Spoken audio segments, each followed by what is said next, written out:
Hello, my name is Joanna Barclay, and welcome to the Culture and Consciousness webinar series. Today's webinar is entitled Culture Eats Strategy for Breakfast. We believe in realizing human potential. We want you to realize the potential of your leadership, the potential of your teams, and the potential of your organization. My name is Joanna Barclay. I'm president of Culture Leadership Group, an international speaker and author of my newly published book, Conscious Culture: How to Build a High-Performing Workplace Through Values, Ethics, and Leadership. I'm presenting today on behalf of the Culture Leadership Group and A-Advantage, our strategic partners here in Singapore. A-Advantage was established in 2002, and they have 30 consultants working here in Singapore and 10 working in China. And they believe all about realizing people's full potential, taking organizations from vision to results. The Culture Leadership Group, we have 30 years in business transformation, where we work with cross-functional teams, developing leaders, facilitating participative change, enabling an organization to realize their full potential, taking people from ownership, building commitment, and bridging communication gaps. The objectives for our webinar today: you're going to learn how to measure unproductive work that is causing energy drain and disengagement. If you're an organization that wants to increase employee engagement and see those statistics rise instead of fall, then what we have to say on today's webinar will be very important for you. We're going to show you how we link performance to culture and how you create a baseline measurement for continuous improvement.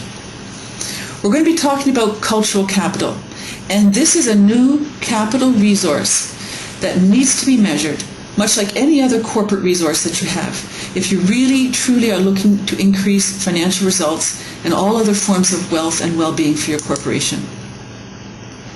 Next, we're going to be showing you how to develop transformational leadership, leadership that actually increases employee engagement and productivity.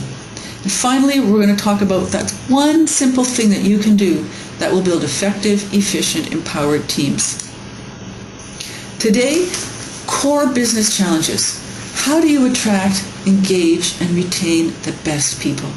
How do you ensure that the best people stay and you are enabling them to be creative, to be innovative, to be more productive? This is a key challenge for everybody. And third, around the boardroom table today, values and ethics are one of the key conversations. And then how do you ensure that those values and ethics are permeated throughout the organization? Bridges Consulting did a study with 200 companies in Singapore, and the results showed that 9 out of 10 strategic implementations fail. Why do they fail? Because leaders are not focused on changing the culture, the behaviors of people, of staff, in order to implement those new strategies. Typically, what leadership teams do is they create plans and visions and strategies. They are the peak of the iceberg. This is where they sit because this is where their position dictates. They need to be able to see what's going on around the organization. Beneath the surface, this is where the managers and the staff work to implement these strategies and these decisions. But what's beneath the surface and what guides these behaviors and these strategies is how people behave, how they work together. It's the habits, the traditions, the attitudes, people's fears, their feelings, their beliefs.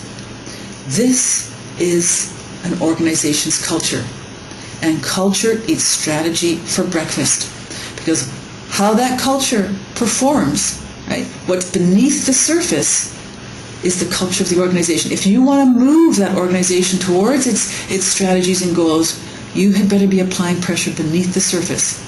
And what sunk the Titanic wasn't above the surface, it was beneath. The culture eats strategy for breakfast.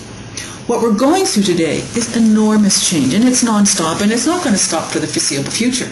But the effects of change are disengagement. People have too much to do and not enough time to do it in.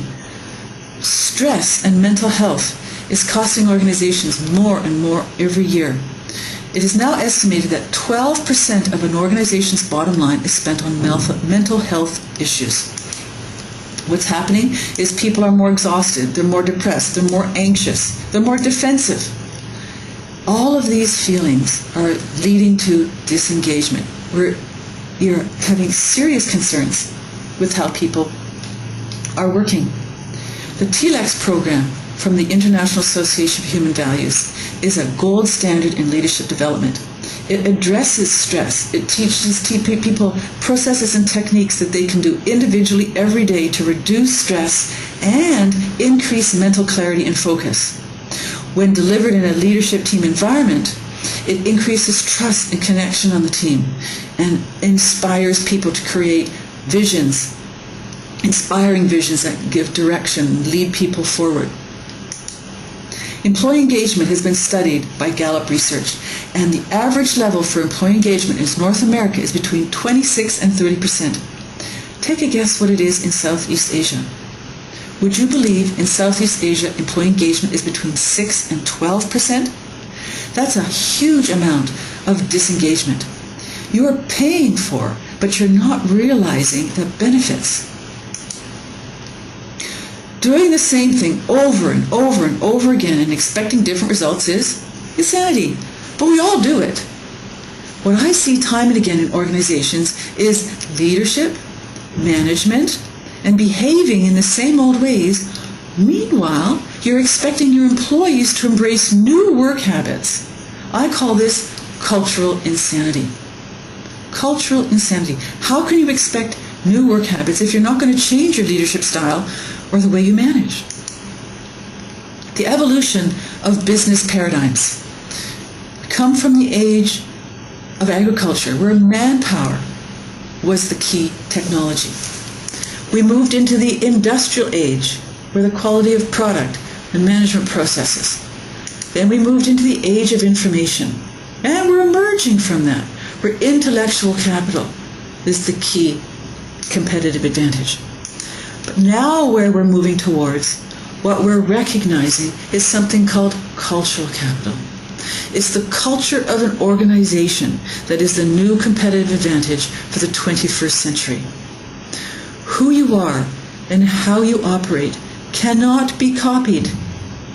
Other organizations can copy your strategies, but they cannot copy your culture, because your culture is made up of the personalities in the organization, the leadership styles and strengths, the way that you manage. That is what your culture is. That is how culture is defined. It's who you are at the very being. Who you are on the inside looks a lot like who you are on the outside. So are you investing in your culture? And if you're not, do you have an unconscious default culture? The value chain. Why are values so important? Why do we talk about values and behavior? Because values are at the core of it.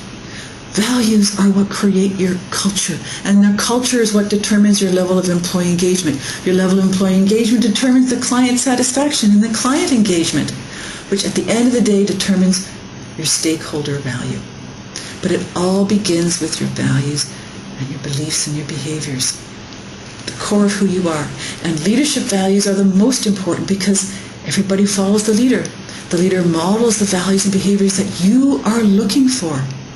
Gandhi said, be the change you want to see. So what is that being? Who you are? Are you aware of what your values are?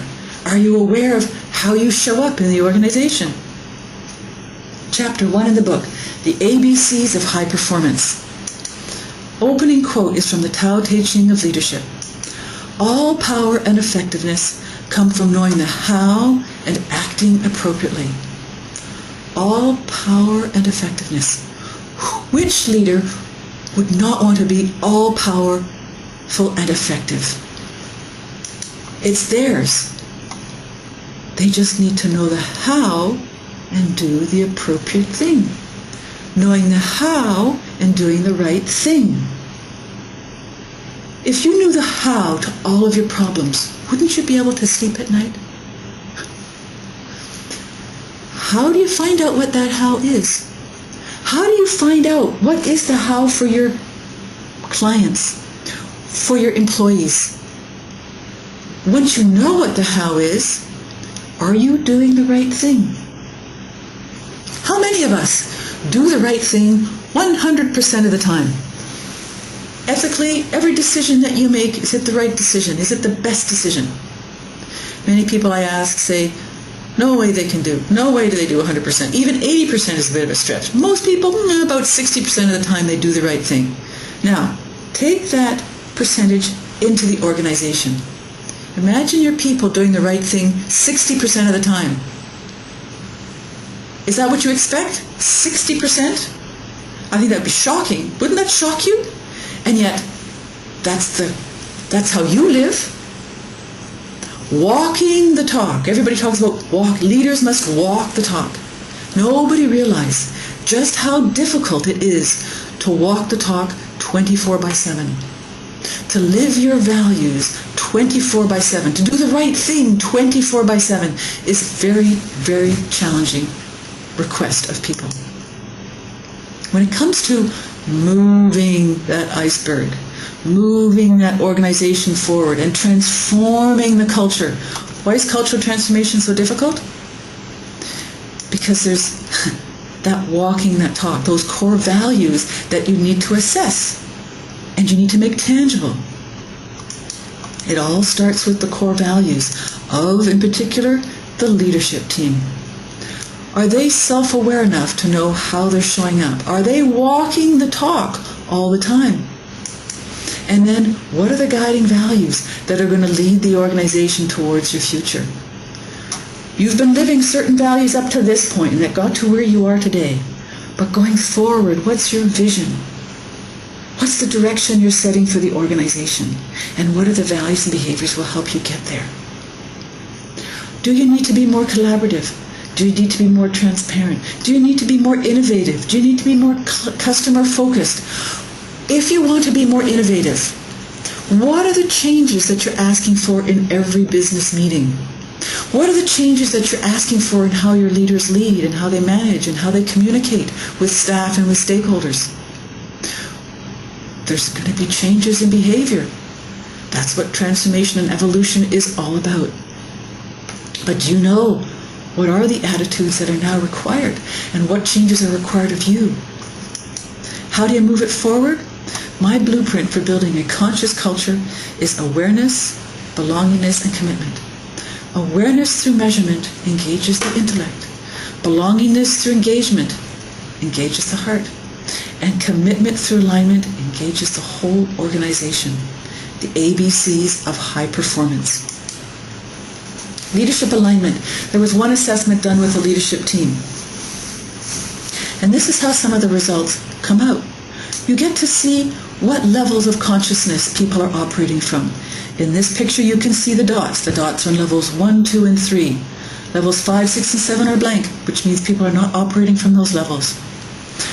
What are the values at levels 1, 2, and 3? Well, you can see from the white dots that there's a lot of limiting values that people are experiencing.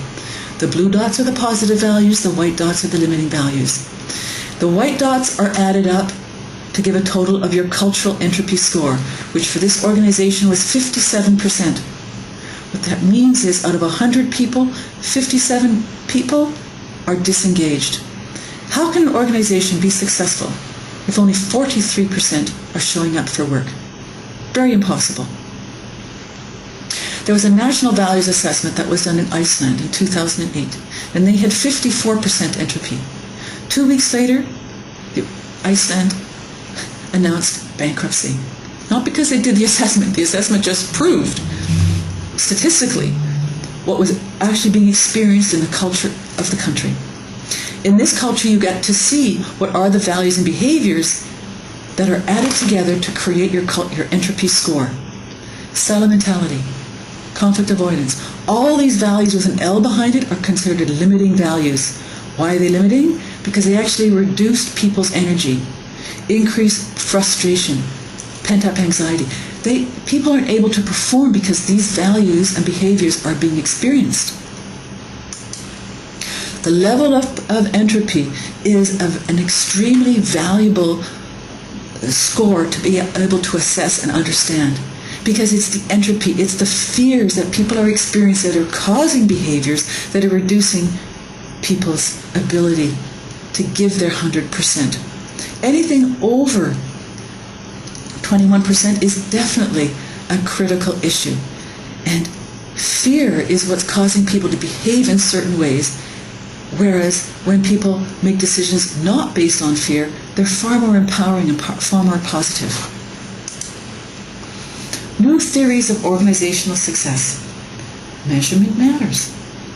If you can measure it, you can manage it. Cultural transformation tools from the Barrett Values Center.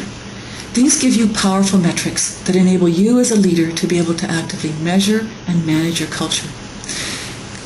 Typically, culture is difficult to measure because it's an intangible. It's made up of values and behaviors. How do you put trust in a box or respect in a box and hand it to somebody? You don't. You can't. Very hard. However, with assessments like these, they actually link your performance to your culture. You can see what it is that's causing your lack of performance, that is causing your employee engagement statistics to reduce. Not only that, they have a leadership values assessment, and this is a 360 assessment done by assessors and yourself to identify what are your strengths, what are those values and behaviors that are causing people to be inspired and motivated. As well, it will give you feedback on behaviors and values that are actually causing people to reduce performance, that might create entropy in an organization. There are several different assessment reports that are available. The first one, Personal Values Assessment. It is a free assessment. You go online, you answer the question, and it comes back with a personal report along with an exercise that you can do with your team to be able to start discussing values and finding out and sharing with each other what are your personal values and what are those things that are really important to you and how do you want to live them. Because when you're able to live your values in an organization and in your team, it actually increases your performance. There is life force energy in personal values, and when that can be lived and expressed within an environment, it will actually increase your productivity.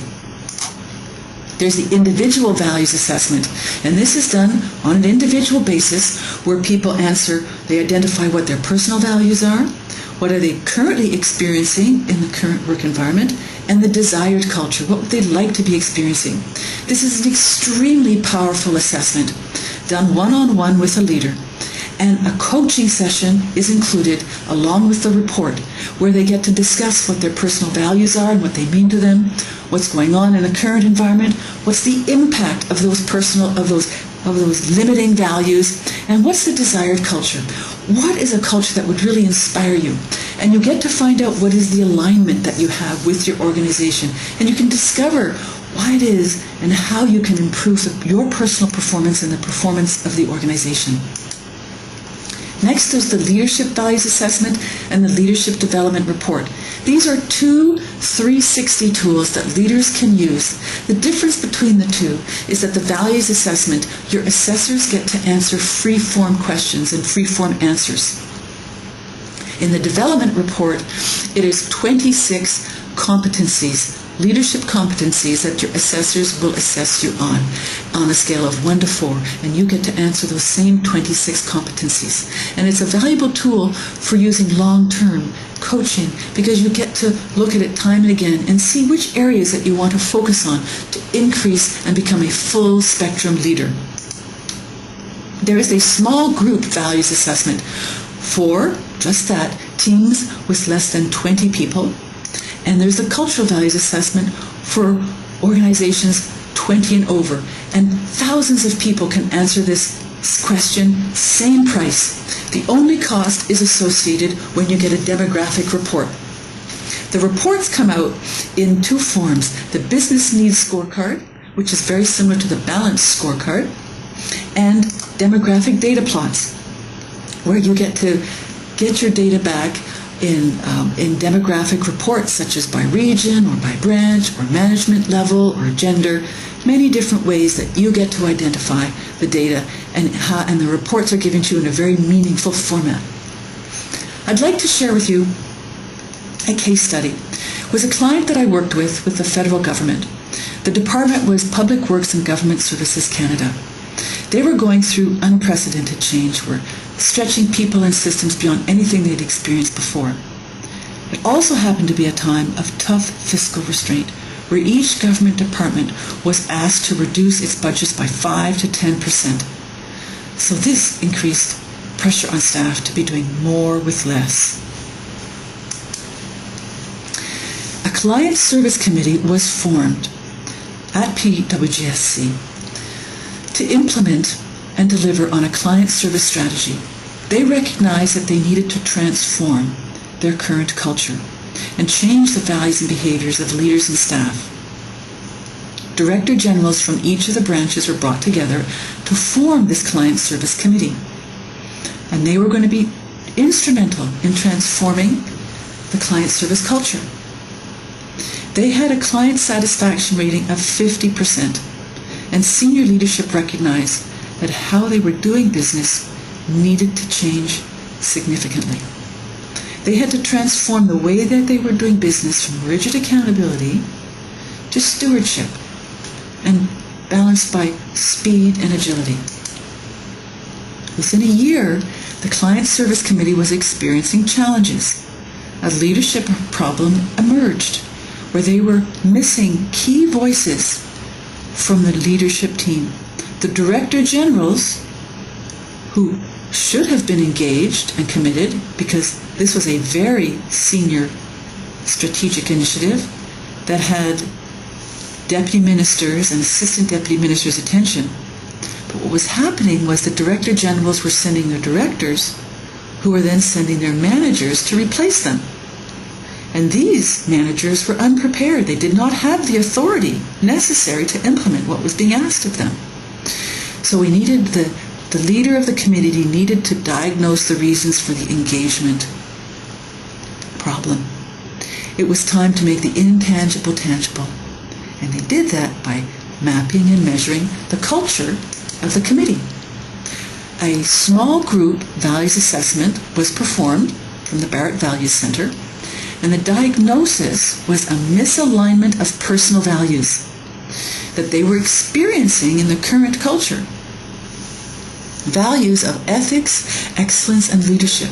These were personal values for 7 out of the 13 Director Generals.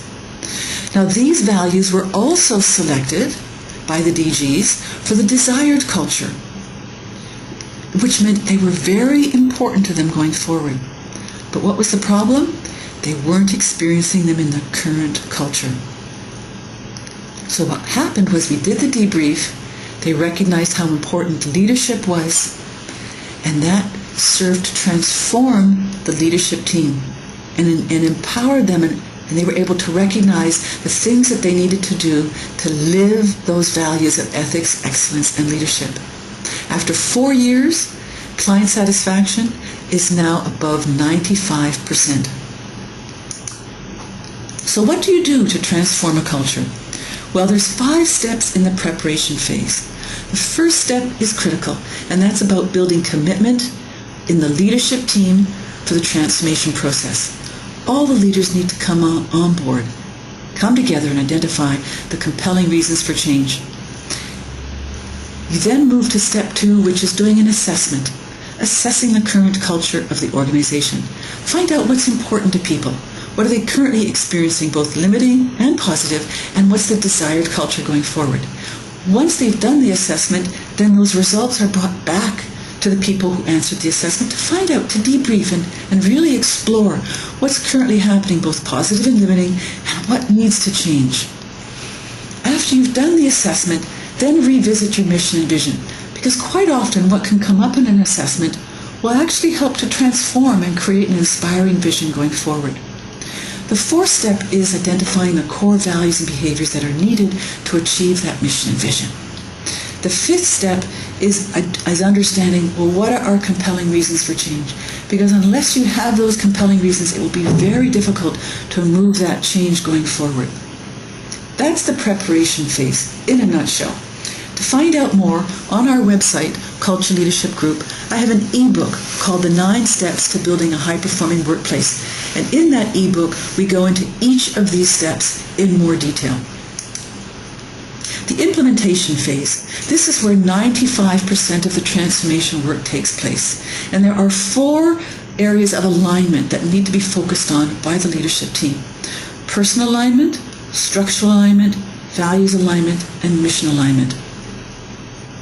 Personal alignment is around the leadership team, and this is why the leadership values assessment can be so valuable. It provides leaders with the feedback they need to find out how they are showing up. Is there personal alignment between their values and their behaviors, between their values and the organizational values that the organization has decided that they're going to espouse and need to be focused on and lived in order to achieve the vision? Structural alignment is ensuring that the processes and systems that you have is connected and is aligned with the new culture that you're working towards achieving. It is important to have onboarding processes that include those new values and behaviors. Zappos Corporation has a 4-week onboarding process. Every week, the new employees are asked to leave, and they are given $2,000 to leave if they feel that the culture of Zappos is not in alignment with their personal values. The reason they do this? Because they want to ensure that people that they bring on board are aligned and are in sync with the culture of Zappos. Because there's no use bringing a bad apple to spoil what they have invested long-term in. Next, there's values alignment. Creating a values program. For example, the Ritz-Carlton, their values program, every day when their ladies and gentlemen come into the organization, these are their house chambermaids. Each day for 15 minutes they talk about one of their 16 values. This is investing in your culture, ensuring that people understand what is being asked of them and how to deliver and how to improve to make sure that they are living and creating the culture that they desire. The fourth area of alignment is around mission alignment. Every 6 weeks, leaders should be in front of the organization, talking about their mission vision, celebrating the successes that they've achieved, moving the organization forward, bringing everybody together. What can often happen is when you are working for an organization and working in your team and working on your work, you can get so involved in what you do is you can disconnect from the purpose of the whole organization. So it's really incumbent on a leader to be able to maintain that connection, to ensure that people stay connected and stay true. And also, people want to know. People want to stay connected and to find out what's happening in the organization. So communicate, communicate, communicate. Communicate the changes and what you're doing and celebrate your wins. Celebrate your successes. The benefits of investing in cultural transformation are several. First of all, it gives leaders a quantitative health index, their percentage of entropy. What is not working? You need to know what's not working in order to do the right things, in order to really enliven the strengths that you have. So those strengths are identified so that you can build on them and foster the positives. It identifies your alignment and misalignment. It points to what's needed to create that desired culture, the antidote to the current problems. And next, it provides a collective view of your values. You find out what's important to you. It shifts the dialogue. So instead of talking about us and them, it talks about me, we, the us. It's togetherness. It's the we. It's that common good that you want people to connect to. It creates a shared vision with shared values, building trust and connection, that internal cohesion that is so powerful for driving an organization forward. How do you get started? Well, you can take a free personal values assessment by going to www.personalvaluesassessment.com. And in minutes after doing the assessment, you will receive a report. And in that report will be exercises that you can do with your team. Start having those conversations around values. Start sharing what your motivations are, because your personal values motivate you. They inspire you. Find out what is inspiring to your team, to your colleagues, and then that will help to increase your engagement and the level of performance of your teams. We also have an e-learning seminar. It's a 2-day seminar, half day each day, in May, September, and November. Each day there are 4 modules covered. On day 1, module 1 is the ABCs of high performance, which is awareness through measurement, belongingness through engagement, and commitment through engagement. Commitment through alignment. Module 2 is about bridging the cultural divide. The values, beliefs, and behaviors in action. Really understanding what is culture. Module 3 is around our core challenges and the necessity for increased level of consciousness and interdependency. Module 4 is about the profit and potential of cultural capital. This is the new business paradigm and competitive advantage for the 21st century. Those 4 modules make up the first day. The second day, Module 5, the tools for transformation, how to map, measure, and manage organizational culture. Module 6 is about conscious leadership and the facilitative leadership way. How do you build inclusiveness and collaborative teams? Module 7 is the first 5 steps in the preparation phase for whole system transformation, building a high-performing workplace. Module 8 is the implementation phase, steps 6 to 9, in building whole system change. We also have information products available for purchase on our website. These are the Culture Change workbooks and slides that go with the e-learning seminar. So you can choose to do the learning on your own if you would like. So reflection on this webinar. First question I would like you to ask yourself. What would you do if you knew you could not fail? Quite often, we don't do things because of fear. But if the fear was removed, what would you do if you knew you could not fail? Next, what new values would emerge that have never been seen before? If you're not living in fear, what values, how would you behave as you've never done before? So, our objectives, what you've learned today. We've talked about the cause of energy drain, entropy, and what it is and how it impacts people's performance. We've linked performance to culture and shown you how you can do a baseline measurement for continuous improvement. We've talked about cultural capital and how it increases profitability, delivering superior financial results and other forms of wealth and well-being for your company. We've talked about transformational leadership that increases employee engagement, showing people you care, then they care how much you know. And finally, that one simple thing that builds effective, efficient, empowered teams.